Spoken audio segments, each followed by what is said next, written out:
Hi mga people! I'm Kuya Paul. Okay ba kayo dyan? Sa araw na ito, ating nga alamin kung ano nga ba ang pardon sa Tagalog.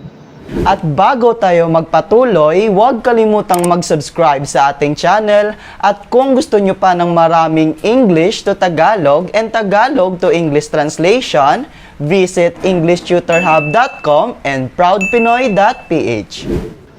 Ang salitang pardon sa Tagalog ay patawad.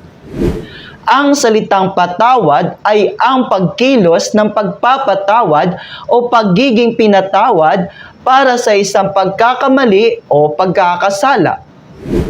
Dagdag pa rito, ang patawad ay isa ring kahilingan sa isang tagapagsalita na ulitin ang isang bagay dahil hindi ito narinig o naintindihan.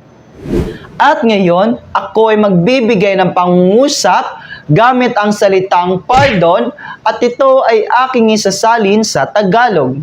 Okay ba yon mga people? Ay, okay. Pardon, can you please repeat? Because I didn't hear it clearly. In Tagalog, patawad, maaari mo bang ulitin ito dahil hindi ko narinig ng malinaw? At ngayon, alam mo na ang salitang pardon sa Tagalog.